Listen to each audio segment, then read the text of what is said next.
Hey everybody, this is Brian from Maximum Libertarian. I want to thank you for tuning in today. If you haven't already, please, wherever you listen to your podcast, give us a 5-star rating, like and share it with your family and friends. Help us grow this thing. Also, please go over to our YouTube channel, our Rumble channel at Maximum Libertarian. Click the subscribe button and follow us there. And then you can go to Twitter and follow us at We Are Max Lib. So, now I've got that out of the way, let's roll into all the big stuff that's going on across the planet. You know what I'm saying? Because here at home, we're reaching a debt ceiling limit, which we've already reached. Now they're trying to finagle things so that we don't default and not pay our bills. You've got us sending weapons to the Ukraine as a proxy to fight Russia, and that's not going to work out for us. So, you know, what do we got to do? We can't keep voting for the Republicans and Democrats because both of them have led us to this moment. And both times, every time the losing party doesn't have the power, they'll pretend that had they been in power, they would fix it. And I'll give you an example. I was watching an interview that Elizabeth Warren was talking about, and she said that if it wasn't for these Republicans, you know, we would pass bills and laws so it makes it illegal to do insider trading. She completely ignores the fact that they've been in power for the past 2 years, where they had the White House and they would have had Congress, and they could have passed the bill then, but they decided not to. Nancy Pelosi decided not to bring that bill up because her husband, Paul Pelosi, he does so well on the stock market. You know, he beats like Warren Buffett and all these other big time investors. So they don't want to bring that up. So we'll see if the Republicans will. But I have this gut feeling that, yeah, if they do pass a bill, it's just going to be some watered down version. And it's not really going to be anything major. It's going to be the same old ham-hock, just get it out there and we'll say we did something, but we really didn't do anything. So we've got the debt ceiling, like I said, and hopefully, and I don't expect this to happen, because that's why we need libertarians and other parties inside of Congress, because right now with the debt ceiling, we've got to finally look into the mirror and say we can't keep going the way we are. But we've got politicians like Elizabeth Warren, like AOC, like Ben Klein, that will tell his constituents or tell her constituents what they want to hear. They don't tell them the honest to God truth that, hey, yeah, it sounds great to have Medicaid for all. It sounds great to have universal health care. It sounds great to be cradle to grave, support from the government. But when we do that, we will run out of money. It's not going to be successful. But what we do is we lie to the constituents. They lie to the constituents, not we. But they lie to the constituents, and it spins them up, and then when they don't get their free health care, they don't get their free college, or they don't get their rent control, or whatever the case might be, they immediately start getting angry and frustrated. And so that's why with this debt ceiling, it's time that we quit passing bills that are 4,000 pages. You get 2 hours to read it, and if you don't pass it, we're going to have to do a government shutdown. That's insane. That's ridiculous. So hopefully they'll hold the line. Hopefully the Libertarians will put up good candidates that will be able to go and express this information to the voter. And I know a lot of voters don't want to hear it. I think voters want to hear the rainbow and sunshine and make believe.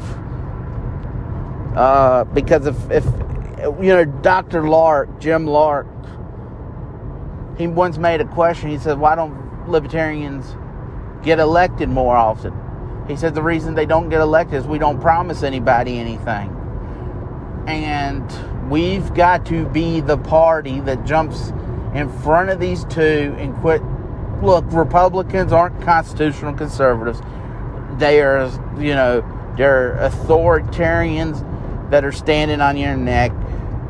Fascist, just like the Democrats are authoritarian fascism and socialism and, any ism that you want to put out there. Yes, they are not good party either. They're not looking out for the working man, and they're not looking out for the betterment of this country.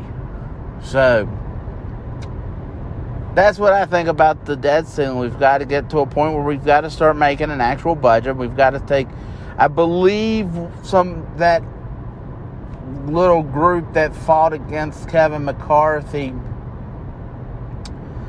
recently, that was one of their things that was a sticking point, is budgets are supposed to be broken down into like the different segments. So you'll have military, you'll have infrastructure, whatever the case might be, and then you're going to pass bill by bill for each one. If that's the case, I think that'll be a good thing.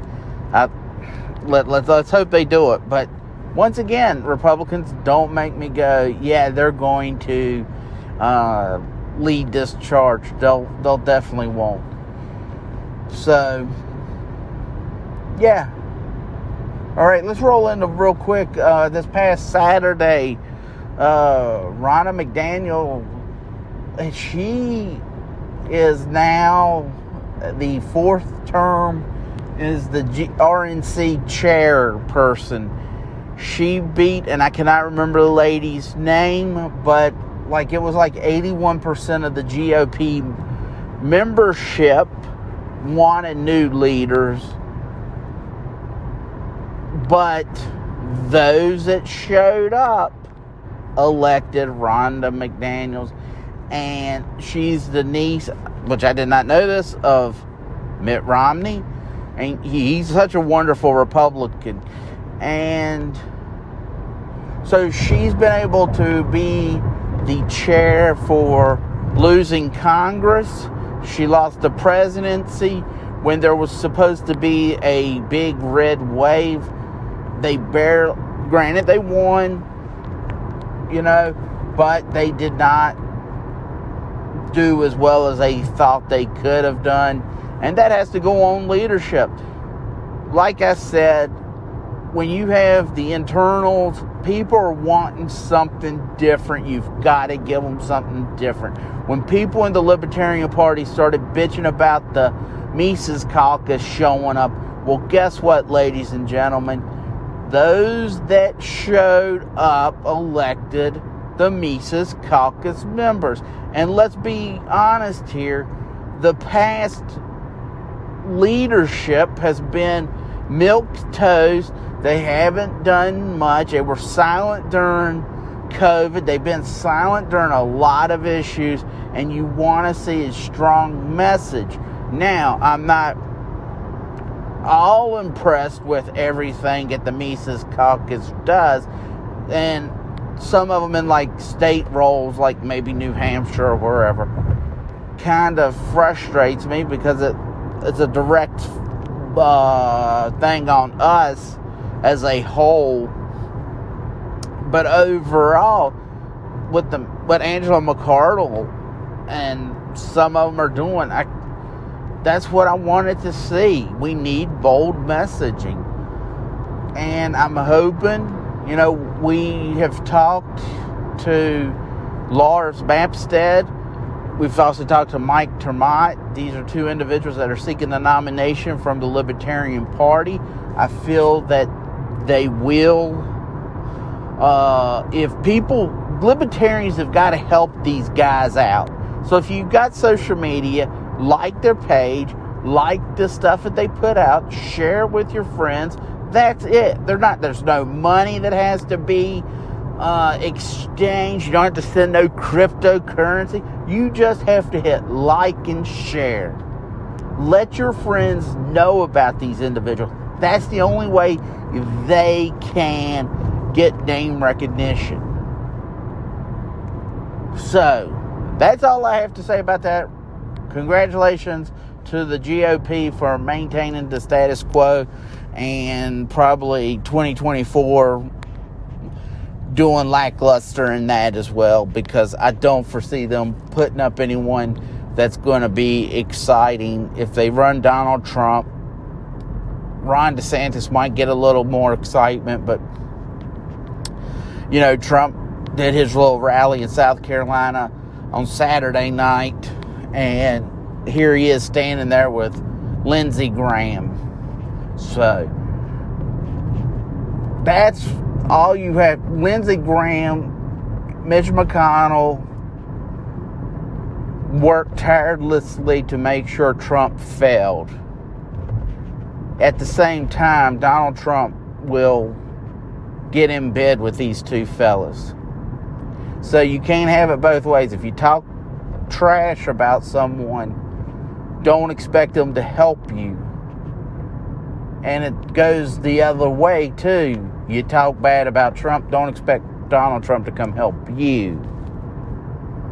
So, all right, now let's do the final thing. We're going to go into Ukraine. We are sending tanks to fight this war, and we've wasted money. War's bad. I know a lot of people here in the Libertarians, one of the things that we like to do is we sign the NAP, the non-aggression principle. And I understand it, but sometimes you need to go to war. Sometimes you do need to be aggressive. I'm anti-abortion, but I would never make it against the law. I'm anti-war, but it'll be on the books. Death penalty, same thing. I never plan to use it, but I would never remove it.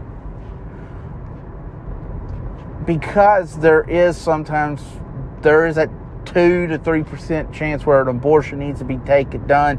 There is a chance where war might have to be done. And there's always a chance that someone, as sad as it is, and I don't want, human life, I get it, but people have to die, and it sucks. But with us sending money, and now us sending tanks, and us doing probably other things that's not being reported, if I had to imagine, I'm assuming, but if with all this other stuff that we're having to do, if you remember back with World War II, when Japan came and attacked Pearl Harbor, the reason they attacked us was not because they just wanted to attack us. We were doing exactly what we were doing with Russia.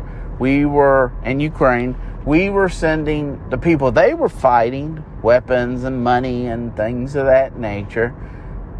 And in turn, they went and said, you know what, we're going to go cut the source off of our problem. And they attacked us. So, I don't want to see World War III. And not many people that I know do. But I do know that there's people out there that would prefer, because they're looking at the money aspect. And they're looking at this control. So in turn, we've got to stop it. On February 19th, there's going to be a rally in D.C. that the Libertarians are putting on. It's Rage Against the Wars, or Rage Against the War Machine. It's going to be, at the Capitol, D.C., from 12 to 5, I believe. And they got a lot of good guest speakers, and I think it's going to be a great thing. That I'm glad to see the Libertarians are out there saying no more wars. Because I know we're sending the boys and girls overseas and saying thank you for your service and thank you for protecting our freedoms, but we are losing our freedoms. We're not protecting anything here. Our freedoms are being taken. If you look at Gavin Newsom talking about, he's surrounded by armed security, yet he's talking about, the evil of guns and, strict gun control is stupid. I'll use Matt Tory's quote that all gun control are racist. And, gun up everybody, know how to use the firearm, So that's the end, That's, now, real quick, and I'll finish it up. This will be the end of the podcast. But it's just like with over in Taiwan. China is gunning, and they want them back. From my understanding, the folks, when the communists took over China, that regime, the people who were there, went to Taiwan. Okay? And my thing is, and we're worried, oh my gosh, we got to go over there, we're going to have to defend Taiwan. We got to go defend Taiwan. Why do we got to defend Taiwan? You know what you do? You say Smith & Wesson, Glock. You'd say we want to open up the channels and get AR-15s in the hands of the Taiwan people. Well, I want to get handguns in the hands of the civilians of Ukraine. Ladies and gentlemen, I'll say this. We have the greatest military in the world, bar none. If we have to go all out war, we will be undefeated, guaranteed. But when we fought in Vietnam, when we went to Afghanistan, what were we doing? It was guerrilla warfare. Them folks had guns. And we had to retreat because we don't know who's who. And, so in turn, give guns to the civilians. Don't give the guns to the government, because the government will just turn them guns on the people. But as long as the civilians and as long as the people have guns to protect themselves and their rights and their freedoms, they will be safe. And we will not have to go to war with China. So that's the end of the podcast for this week. And I want to thank you. So please, once again, if you will, go over to our YouTube channel, our Rumble channel at Maximum Libertarian. Subscribe, hit the notification bell, like and share it. If you, wherever you're listening to the podcast, give us 5 stars, rate us, and then go to Twitter at WeAreMaxLib. All of the stuff will be down in the description below. And, follow us on Twitter. So until next time, ladies and gentlemen, I'm Brian with Maximum Libertarian. So, don't just try to live free, but we've got to stay free. See ya.